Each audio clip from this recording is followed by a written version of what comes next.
सहनाववतु सहनौ भुनक्तु सह वीर्यं करवावहै तेजस्विनावधीतमस्तु मा विद्विषावहै। ॐ शान्ति शान्ति शान्तिः।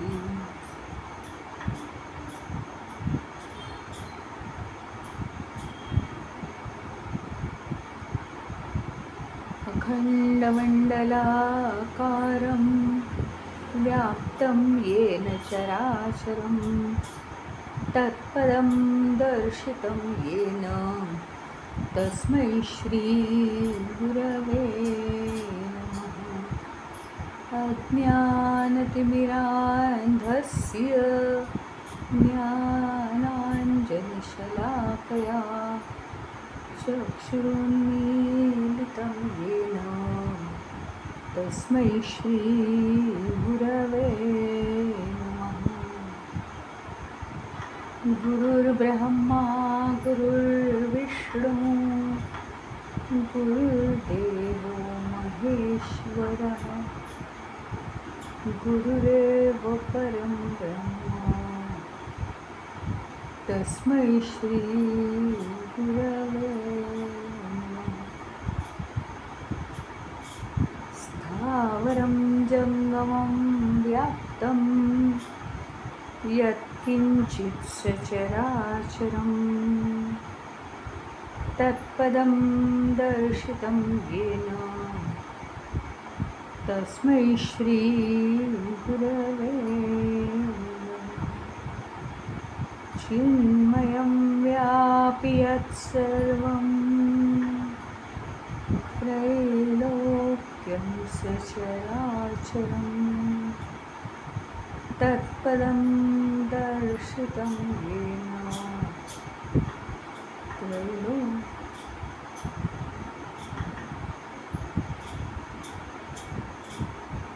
तस्मै श्रीगुरवे नमः। त्वमेव माता च पिता त्वमेव बन्धुश्च सखा त्वमेव विद्या द्रविणं त्वमेव सर्वं मम देवदेव त्वमेव सर्वं मम देवदेव।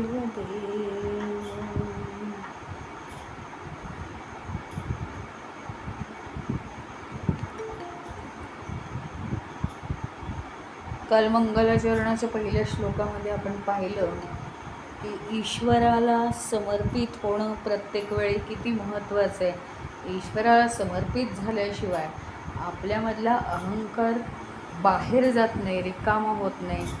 आपल्याला माहिती आहे की वस्तू जागा व्यापतात, म्हणजे एकाच जागेवर दोन गोष्टी ठेवू शकत नाही आपण। एकाच जागेवर दोन गोष्टी राहू शकत नाहीत, वस्तू जागा व्यापतात। मग आपली जी मनातली जागा आहे, मनामध्ये सुद्धा विशिष्ट जागा आहे, लिमिटेड जागा आहे, आणि तरीसुद्धा आपल्याला वाटतं भरपूर जागा आहे। आणि म्हणून आपल्याला संभ्रमित करणारे असे अनेक विचार, भूतकाळातले, वर्तमान काळातले आणि भविष्य काळात जे काही घडलंच नाही आहे त्याच्याविषयी सुद्धा अनेक विचारांचं जाळं आपण आपल्या मनामध्ये करून ठेवून देतो। हे सगळं कशाशी संबंधित आहे माहिती आहे का? ते का होतं तसं? विचार आपल्याला का साठवावेसे वाटतात आणि जे विचार आहेत ते मनातून जाऊ नये असं का वाटतं? त्याचं कारण हे विचार हेच आपलं अस्तित्व असतं असं आपल्याला वाटतं। आणि जे अस्तित्व आपल्याला वाटतं ते दुसरं तिसरं काही नसून आपला अहंकार म्हणजे आपलं अस्तित्व आहे. खरं सांगायचं तर आपला विषय काय चालला आहे की मंगलाचरणाच्या कालच्या श्लोकामध्ये आपण प्रत्येक वेळी ईश्वराला समर्पित झाल्याशिवाय, ईश्वराला समर्पित झाल्याशिवाय छोट्या छोट्या सुद्धा गोष्टी मिळत नाही. आत्मतत्वाची गोष्ट काय करता तुम्ही?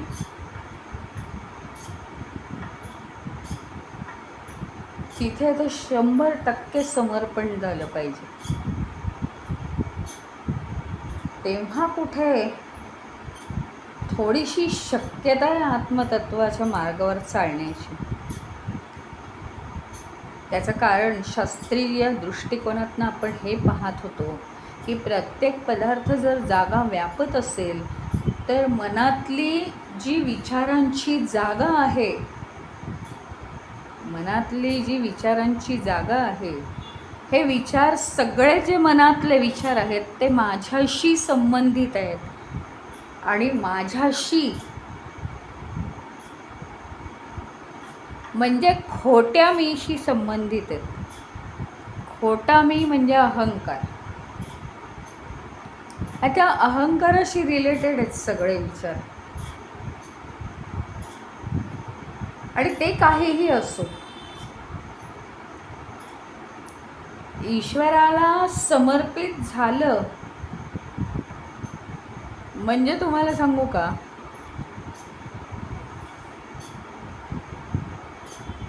हा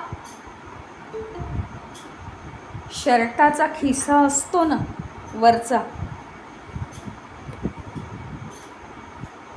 ते मुलं वाकली ना की त्या खिशामध्ये जे पैसे असतात, कार्ड असतं, मोबाईल असतो, तो सगळा पडून जातो.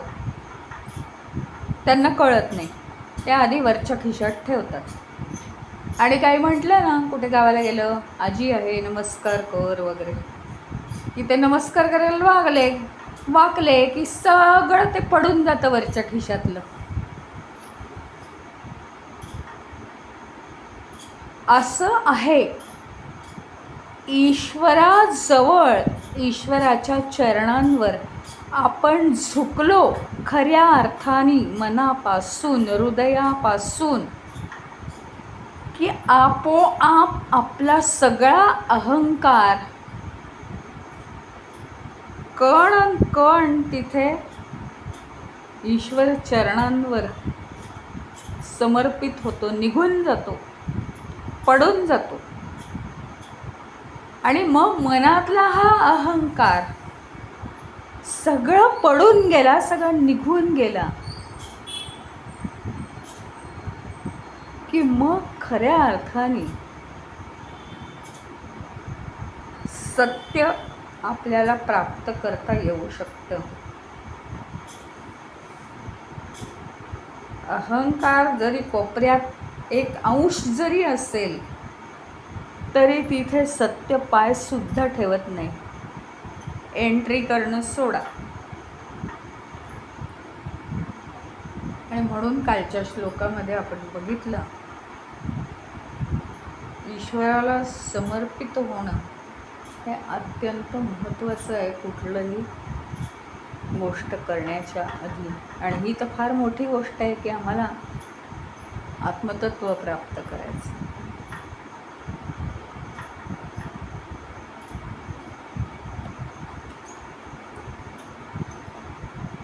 पुढच्या श्लोकामध्ये म्हणतात, अपरोक्षानुभूतिर्वैहि प्रोच्यते मोक्षसिद्धये सद्भिरेषा प्रयत्नेन वीक्षणीया मुहुर्मुहुः. ही जी अपरोक्षाची अनुभूती आहे, मोक्षसिद्धी, मोक्षप्राप्ती मिळण्यासाठी इथे सांगितली आहे. प्रोच्यते म्हणजे सांगितली आहे, विशद केली आहे, बोलले आहेत. सद्ध्येषा प्रयत्नेन वीक्षणीया मुहुर्मुहुः. आणि प्रयत्नपूर्वक सतत ती पाहत राहिली पाहिजे, त्याचं आपण निरीक्षण केलं पाहिजे.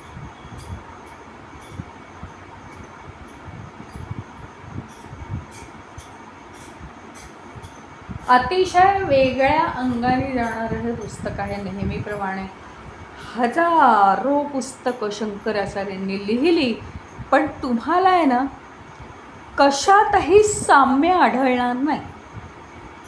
विषयात साम्य का वाटतं माहिती आहे का? अब्जमनच पुन्हा पुन्हा बघा तुम्ही, म्हणजे तुम्ही त्याचं अवलोकन करा, निरीक्षण करा की एखादा विषय असेल. आज आपण एखादा विषय बोललो, त्या विषयाच्या अनुषंगाने असेल बोललेलं कोणी, परंतु जुने कन्सेप्टच लोक मांडतात. की आता समजा आजचा काहीतरी एक विषय झाला, काहीही विषय झाला आज, प्रत्येक विषयात नाविन्य आहे. जरी भलेही एकच अध्यात्माचा विषय असेल तरी सुद्धा वेगवेगळ्या अंगांनी तो सांगितलेला आहे. मला काय सांगायचं आहे ते बघा, की एक विषय आपण मांडल्यानंतर आजचा विषय काय होता असं जर बोलायची वेळ आली, म्हणजे सगळ्यांचं, तुमचं काय, माझंही तेच होतं की विषय आपलं हे संपल्यानंतर, बोलून संपल्यानंतर प्रत्येकाने जर विषय मांडला, पहिलं एक म्हणजे जुन्या कन्सेप्टवरच मनुष्य पुन्हा पुन्हा बोलतो. म्हणजे काय, एक ढोबळ वाक्य, सगळं जगत मिथ्या आहे, शेवटी सत्यावरच आपल्याला लक्ष ठेवलं पाहिजे. तर कोणी काय म्हणतं अजून की या जगामध्ये जे काही दिसतंय ते सगळं असत आहे. असं म्हणजे पूर्वी जे शब्द आपण ऐकलेले आहेत तेच साधारण वाक्य कोणी कोणी सांगतं की आजचा हा विषय होता. मुळात विषय एक असेल, परंतु त्याची प्रत्येक फांदी वेगळी आहे.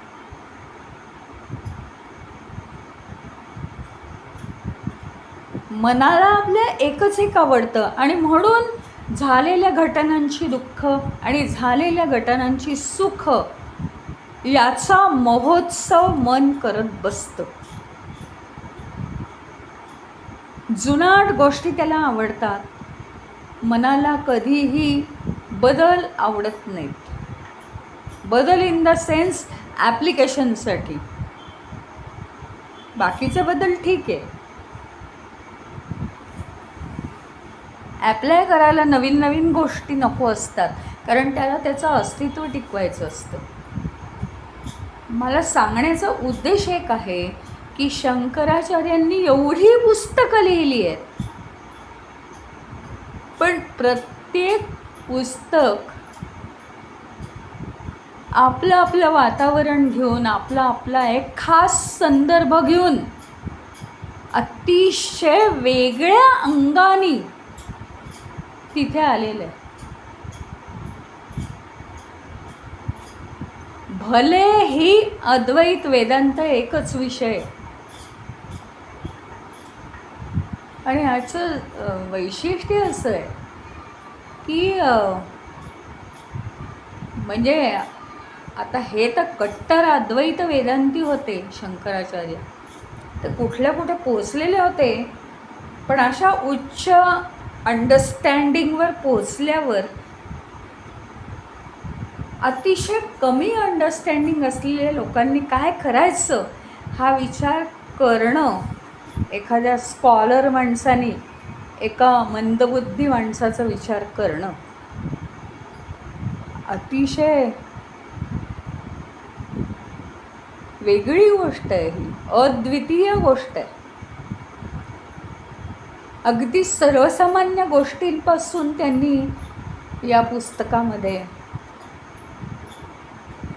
अशा सगळ्या गोष्टी मांडलेल्या आहेत की ज्या सामान्य माणसाला पेलतील आणि तो नक्कीच या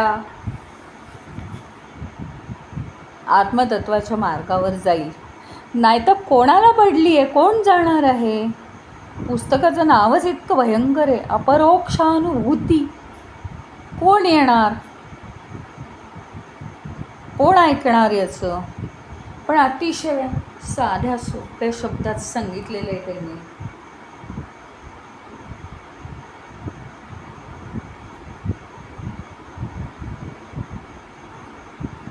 म्हणजे ही प्रकृती आहे, प्रकृतीमध्ये वावरण्यासाठी शरीर मन बुद्धी ही उपकरणं आहेत. खरं सांगायचं तर मायेमध्ये रमण्यासाठी माया नाही निर्माण केलेली आहे.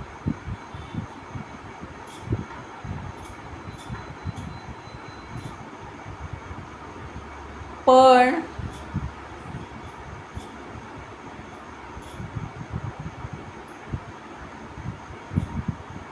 काय आहे माहिती का, चांगल्या गोष्टीमुळे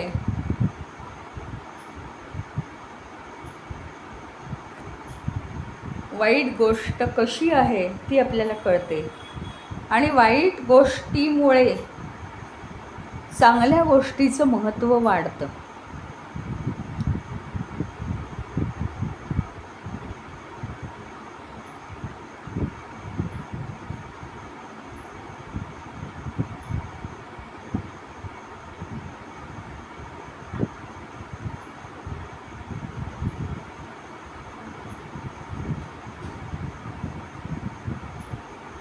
तसं भगवंताची ही जी माया आहे ही आपल्याला रमण्यासाठी, बघा तुम्ही आत्तापर्यंत आपण काय केलं, कर्म पूर्ण करण्यासाठी, आणि मग ती माया टिकावी परमेश्वराची, त्याने ती माया मुद्दाम निर्माण केली आहे. सगळ्यांनी मुक्त होऊन कसं चालणार, म्हणजे जणू काही आपणच माया निर्माण केली, आपणच परमेश्वर झालो आहे असे विचार आपण केले. शंकराचार्यांच्या विचारांची क्लॅरिटी अफाट आहे. ते सांगतात काय की ही जी प्रकृती आहे, या प्रकृतीमध्ये वावरण्यासाठी ही जी उपकरणं आहेत, शरीर मन बुद्धी,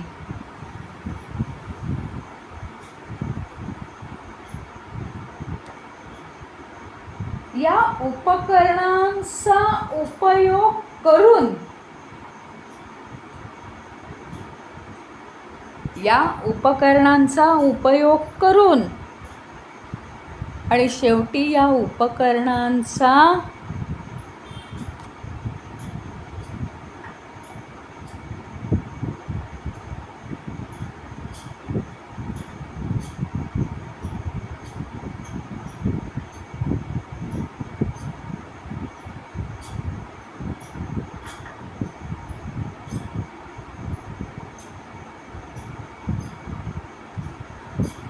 म्हणजे ही जी उपकरणं आहे त्याच्या उपयोगानेच आपल्याला आत्मतत्व प्राप्त करता येईल.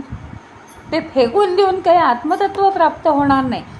आत्मतत्व शिल्लक राहील. शरीर मनबुद्धी झालं तर नष्ट झालं तर आत्मतत्व शिल्लक राहील, पण आत्मतत्व जाणलं जातं आहे हे नाही होणार. ते सगळीकडे शिल्लक राहील. एक गंमत,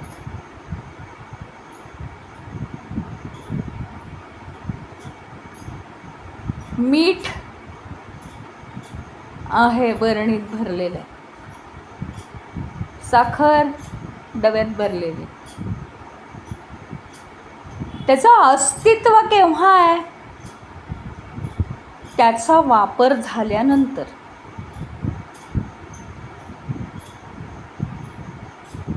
भाजीमध्ये त्याचा वापर केला, आणखी काही पदार्थात त्याचा वापर केला. ती मिठाची जी युटिलिटी आहे, मिठाची जी उपयुक्तता आहे,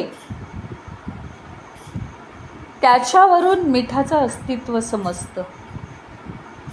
नुसतं बरणीमध्ये भरून नाही चालत की ते पदार्थांना चव आणतं. साखर डब्यात भरलेली आहे, काय उपयोग?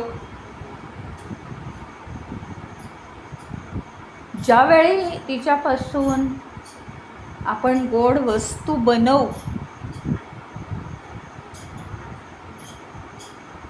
ती झाली साखरेची उपयुक्तता. आणि तेव्हा कुठे त्या साखरेच्या गोडीचं महत्त्व वाढलं.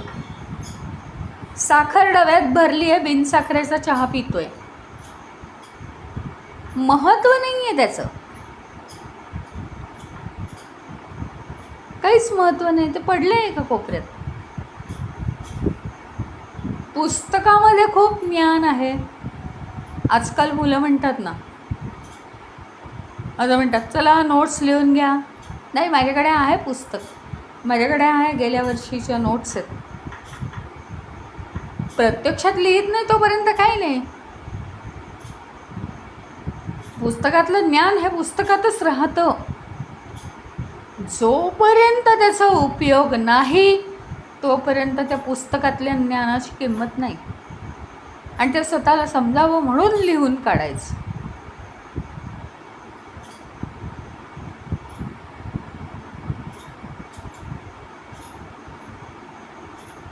त्याप्रमाणे हे जे आत्मतत्व आहे ते तर सगळीकडे पुरून भरून आहेच, पण माया असल्यामुळे, माया आहे, चंचलता आहे, सुखदुःख आहे, कधी यश आहे, कधी अपयश आहे, कधी पॉझिटिव्ह आहे, कधी निगेटिव्ह आहे, सतत बदल होत आहेत, सतत बदल होत आहेत. ते बदल पेलवत नाही, कारण आमचं मूळ स्वरूप काय आहे, बदल न होणारं मूळ स्वरूप आहे आमचं.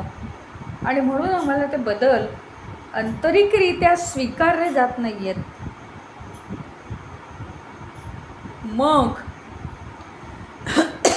ज्यावेळी मायेमध्ये सतत बदल होतात आणि ते स्वीकारले जात नाहीत, त्यावेळी आपण शोध घ्यायला लागतो की स्थिर, जे चंचल नाही आहे, जे मायेप्रमाणे सतत ज्याच्यामध्ये बदल होत नाहीत,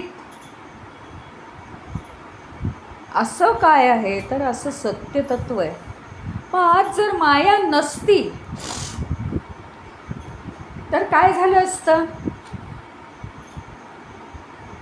आत्मतत्वाचा शोध घेण्याची इच्छाच झाली नसती, साधू संत निर्माणच झाले नसते, आणि आत्मतत्व हे सगळीकडे पुरून भरून उरलेलं आहे, याचं महत्त्वच कोणाला राहिलं नसतं.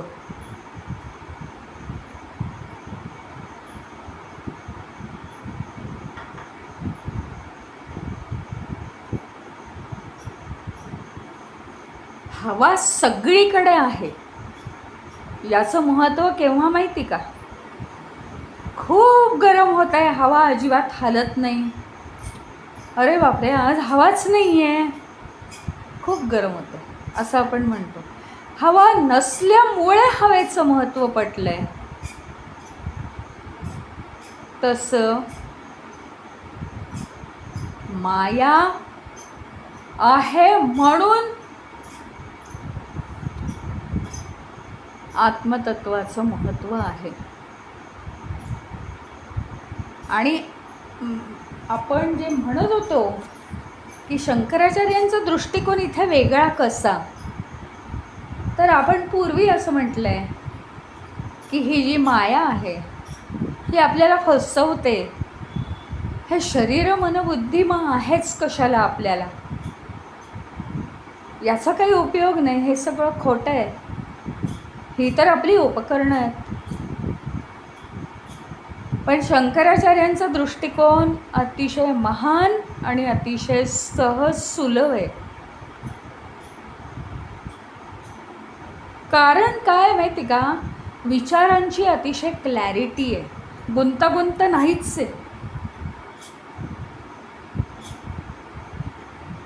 त्याच्यात काहीही गुंतागुंत नाही.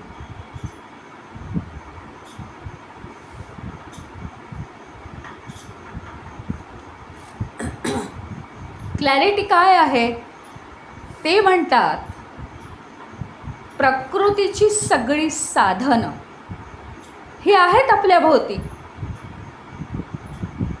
प्रकृतीची साधनं आहेत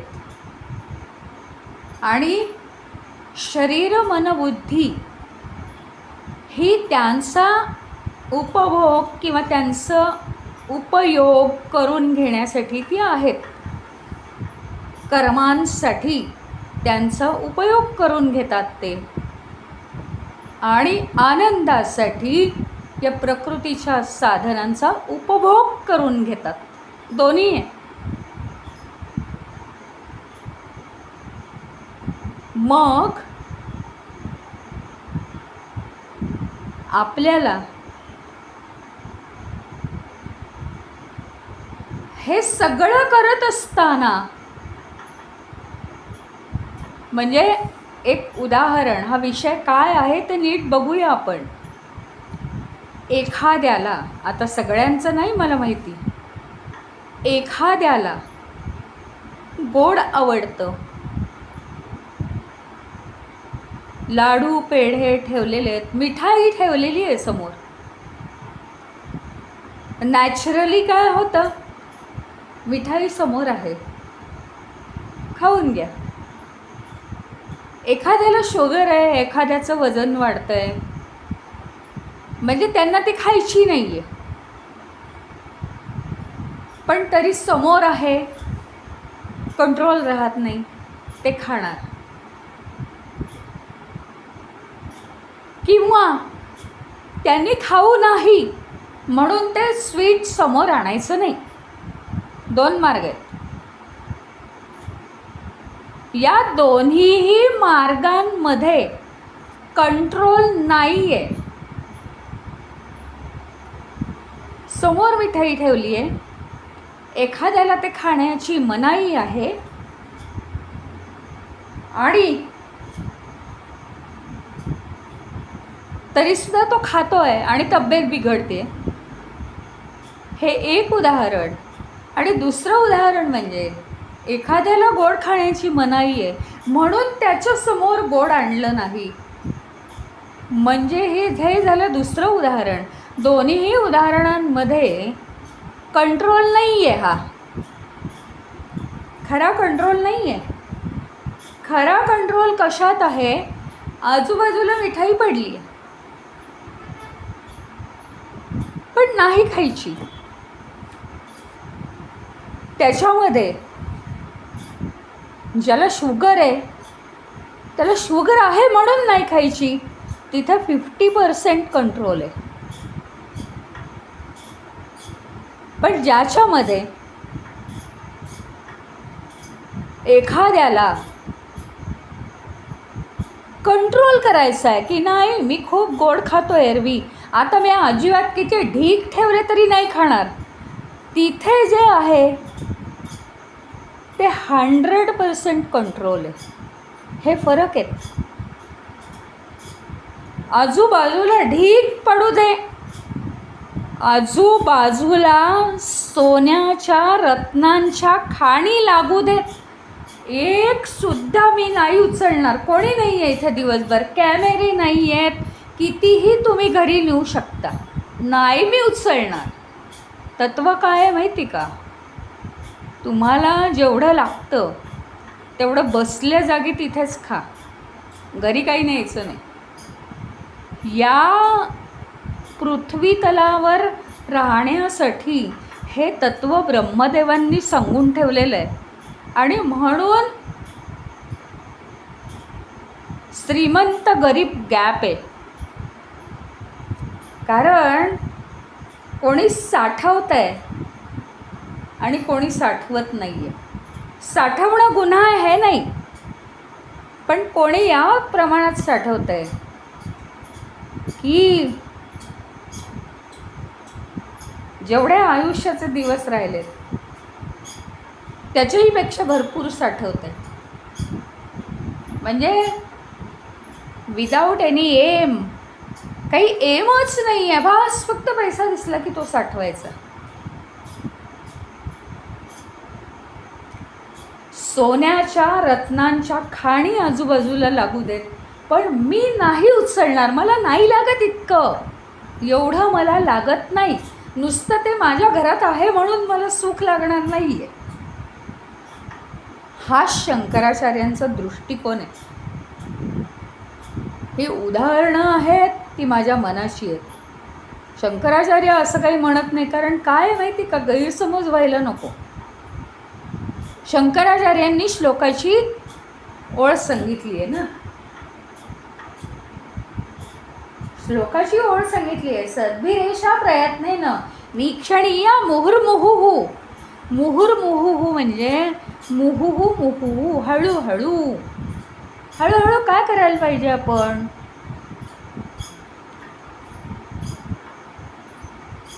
मुहुहु मुहुहु म्हणजे पुन्हा पुन्हा पुन्हा पुन्हा पुन्हा पुन्हा आपण काय करायला पाहिजे? सजग राहायला पाहिजे. आणि या पृथ्वी तलावरती ज्या प्रकृती आहे जी, ती प्रकृती म्हणजे सोन्या रत्नांच्या खाणी आहेत.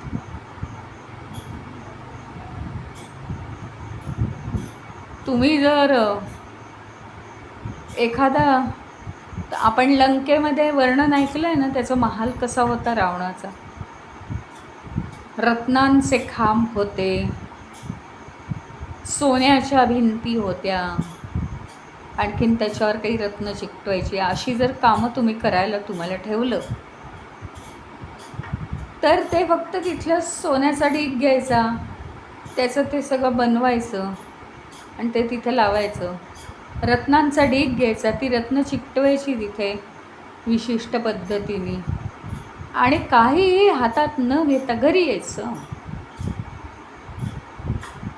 बस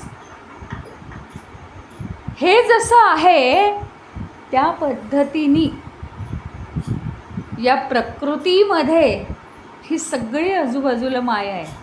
आपल्याला कर्म आहेत हे कबूल आहे, वासना आहेत, वासना कर्म निर्माण करतात, ती कर्म करण्यासाठी आपण आलो आहे. इथल्या वस्तू घ्यायच्या, ती कर्म करायची.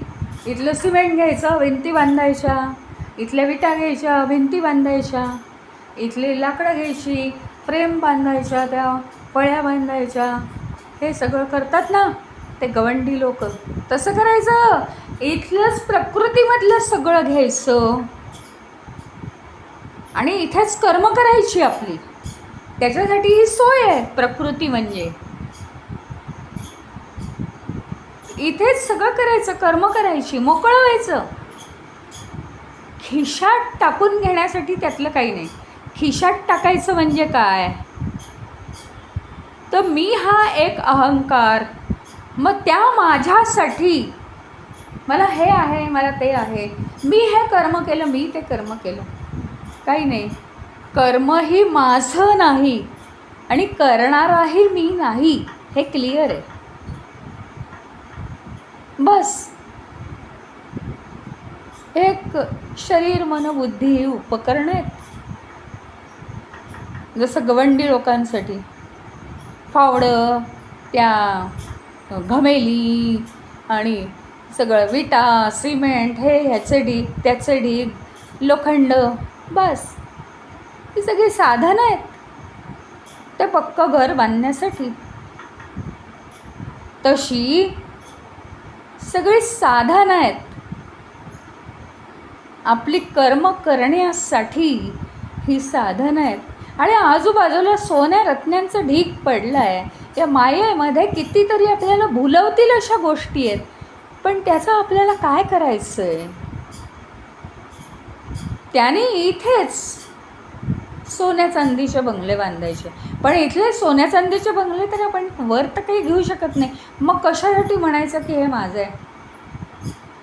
आता गवंडी लोक इतकी सुंदर आणि ते घरं बांधून बांधून किती सुबक सगळं काम करायला लागलेत, पण ते कुठे राहतात शेवटी? एका झोपडीमध्ये राहतात. त्यांना त्या घराचंही काही नाही की आपल्याला अशा सुंदर घरात झोपायला मिळावं, असं नाही वाटत त्यांना. म्हणजे ते जास्ती आपल्यापेक्षा अध्यात्म जगतात. स्वतःच्या हाताने कितीही सोनार स्वतःच्या हाताने कितीही सुबक दागिने बनवू दे, त्याच्याकडे निर्माण होऊ दे, त्याला त्याच्यात काही नाही. ज्याला पाहिजे त्याला घेऊन जाऊ दे. तशी ही सगळी कर्म ईश्वराची सेवा म्हणून करायची आहेत, आणि हे सगळं इथेच ठेवायचं आहे. पुन्हा कर्तव्य म्हणून कर्म, मनोरंजन म्हणून इथे राहायचं आहे. सगळं झालं की गाशा गुंडाळायचा.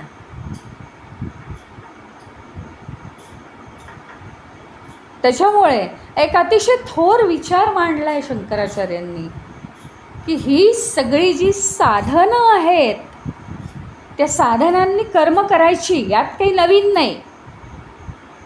प्रकृतीमधलं मटेरियल वापरायचं, पण याच साधनांनी, आता इथे मुख्य पॉईंट आला, इथे सगळ्यात इम्पॉर्टंट पॉईंट, ही शरीर मन बुद्धी याच साधनांचा उपयोग करून या प्रकृतीतल्या वस्तूंपासून मोक्ष मिळवायचा, ह्याच्यासाठी ही प्रकृती आणि ही साधन आहेत. दोन कारणांसाठी आहेत.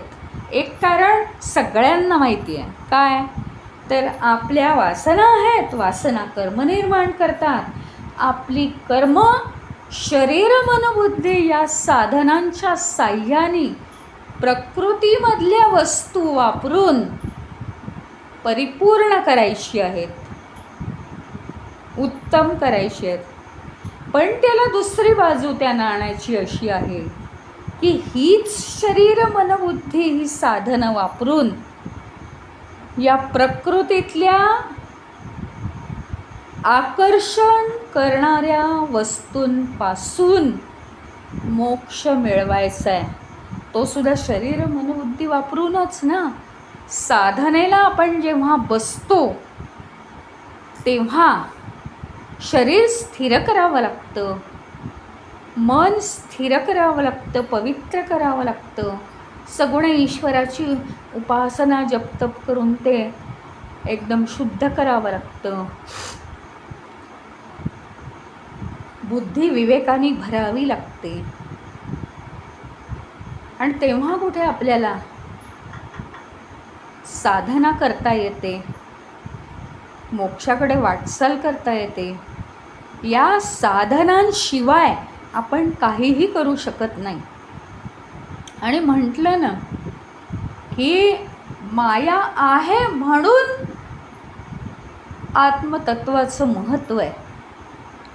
मग त्या आत्मतत्वाचं जे महत्त्व आहे ते आता कोण जाणणार? जाणणारा पण पाहिजेच ना.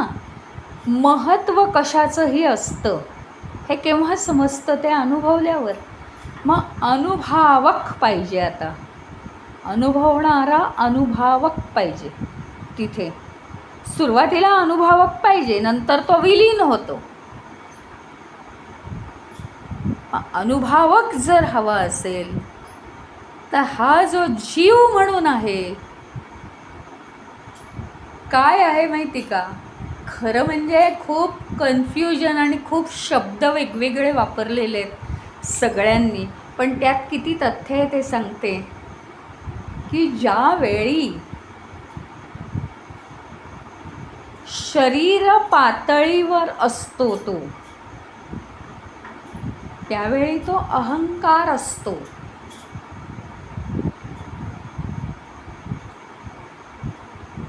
त्यावेळी तो शरीर म्हणजे मी असतो, तो अहंकार असतो.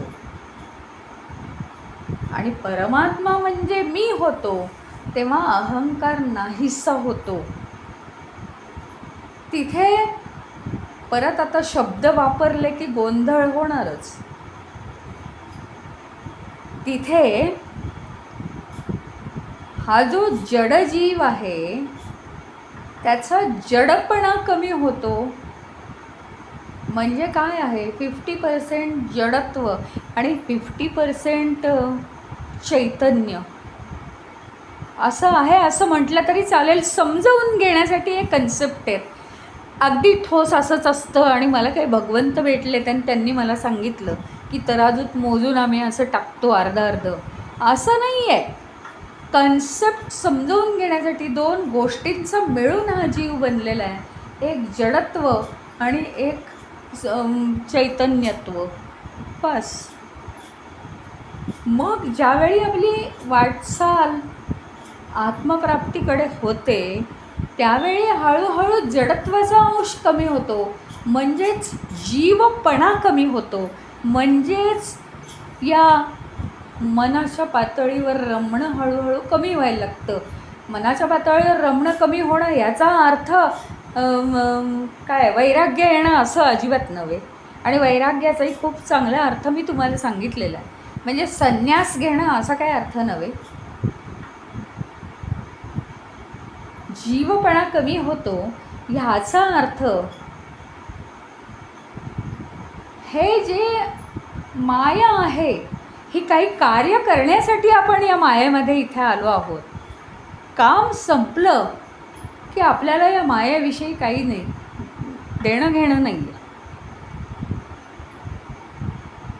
आणि म्हणून त्या मायेपासून प्रत्येक वेळी काम असताना मायेमध्ये इन्व्हॉल्व व्हायचं, काम झालं की मायेतून अलिप्त व्हायचं.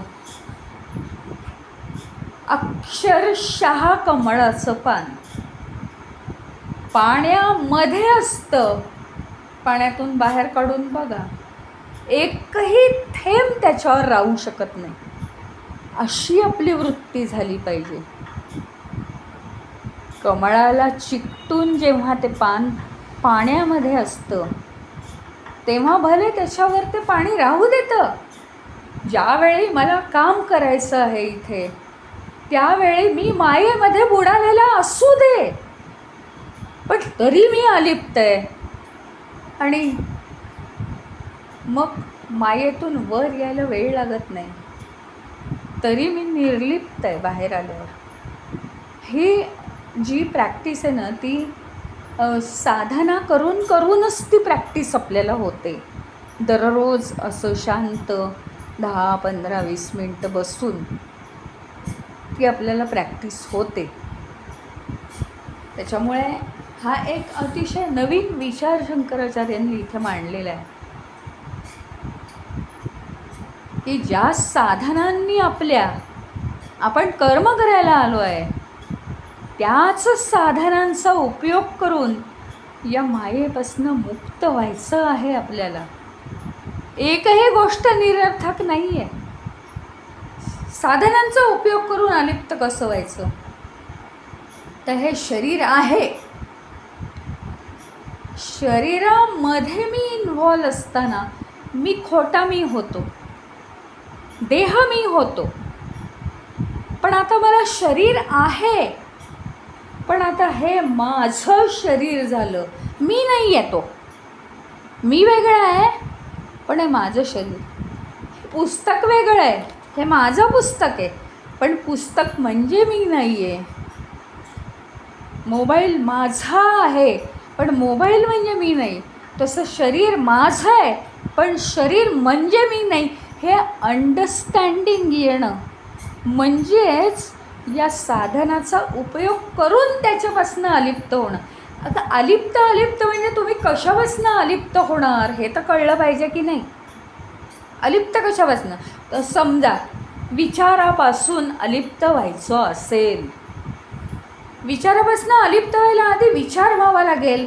अहो तू सुद्धा असाच पुत्र शोकाने मरशील, असा जेव्हा दशरथाला शाप मिळाला त्यांनी काय सांगितलं? अहो पुत्र शोकाने मरायला आधी मला पुत्र झाला पाहिजे. पुत्र होणं ही आनंदाची गोष्ट आहे, म्हणजे मला आता नक्की पुत्र होणार. त्याच्याप्रमाणे जर अलिप्त व्हायचं आहे आपल्याला, मनातल्या विचारांपासून मला अलिप्त व्हायचं आहे, म्हणजे मनात विचार नको का, हा जोकच झाला ना. मनातल्या विचारांपासून मला अलिप्त व्हायचं आहे, म्हणून आता मी सगळे विचार काढून टाकतोय. पण ते काही मला जमत नाही. ते का जमत नाही माहिती आहे का? ज्याच्यापासून अलिप्त व्हायचं आहे ती गोष्ट कुठे आहे मला दाखव बरं. ती गोष्ट तर पाहिजे ना अस्तित्वात. मनातले विचार तर आधी पाहिजेत ना, आणि मग त्याच्यावर खेळी करता येईल. ते विचार ऑब्झर्वेशननी जाऊ शकतात, ते विचार काउंट करून जाऊ शकतात. म्हणजे त्याच्यावर सुद्धा टेक्निक आहेत ना, टेक्निक्स आहेत त्याच्यावर. देहापासून अलिप्त व्हायचं आहे म्हणजे देह आधी पाहिजे ना. आणि म्हणून आचार्य म्हणतात की देह मन बुद्धी ही साधनं एकीकडे कर्म करण्यासाठी, पण दुसरीकडे त्याच्याहून महान कार्य करण्यासाठी, की अलिप्तपणाची सिद्धता करण्यासाठी. मी गोडापासून अलिप्त आहे हे म्हणणं सोपं आहे, पण अलिप्त होणं हा गुण माझ्यात रुजला आहे का हे कसं कळणार? मी ज्यावेळी मनात एखादा विचार येतोय पण मी त्याच्यापासून अलिप्त झालो आहे की नाही, मी नाही करणार असं, तेव्हा, किंवा योगी लोक देह वेगळा मानतात आणि स्वतःला वेगळं मानतात, तेव्हा खरं अलिप्तपण आलं आहे. म्हणजे अलिप्तपण ही कसोटी कोणत्या पातळीवर आपण कोणत्या साधनेवर घासून बघायची, तर शरीर मन बुद्धी या साधनांवर अलिप्तपणाची कसोटी घासून बघता येते की खरंच अलिप्तपणा आला आहे का.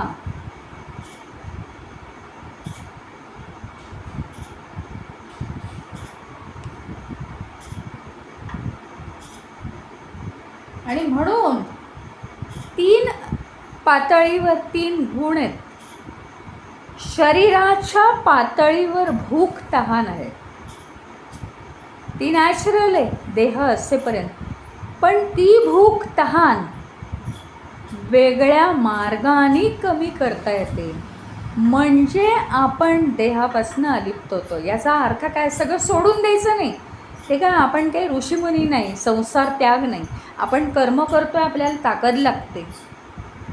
पण एकदा आपला हा विषय झाला होता की काहीतरी एक कंट्रोल, की आता समजा एकदा पाणी जरी प्यायलं असेल, काही जरी थोडंसं खाल्लं असेल, काही जरी थोडंसं प्यायलं असेल आपण, तरीसुद्धा आता मी 2 तास काहीही खाणार पिणार नाही, इतक्यापासून त्याला आपल्याला डिसिप्लिन लावता येतं. शरीराच्या पातळीवर 2 गोष्टी आहेत, भूक किंवा तहान. राग आहे, चेतना क्षमता आहे. रागाला मारलं कोणालाही, रागाला शिवे दिल्या, रागाला वाकडं तिकडं बोललं. चेतना क्षमता, चटका बसला आगीत, हात बाजूला काढला, डास चावला, खाजवलं, नाही तर त्याला मारलं फाटकन, ही चेतना क्षमता आहे. हे सगळं शरीराच्या पातळीवर आहे.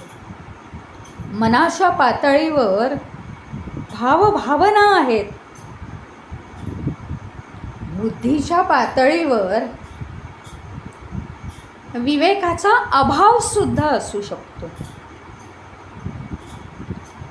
हे जे सगळं काही आहे, या सगळ्यापासून अलिप्त होणारा काळ 24 तासामध्ये 10 ते 20 मिनटं तरी हवा का नको? 24 तासातला 1 तास नाही म्हणत मी. हे जे सगळं काही आहे, शरीर मन बुद्धीच्या पातळीवरती चालणारे व्यवहार, हे जास्तीत जास्त गुंता निर्माण करत आहेत.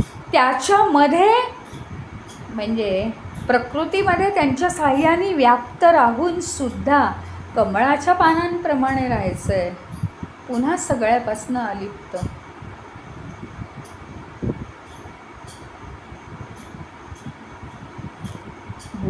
बोलू लागलं तर खूप आहे. उद्या आपण याच श्लोकावरती अजून चर्चा करू.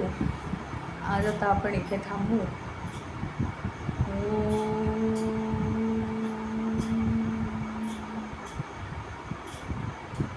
ओम पूर्णमद पूर्णमिदं पूर्णात् पूर्णमुदच्यते पूर्णस्य पूर्णमादाय पूर्णमेवावशिष्यते. ॐ शान्ति शान्ति शान्तिः. हरि ओम. श्री गुरुभ्यो नमः. हरि ओम.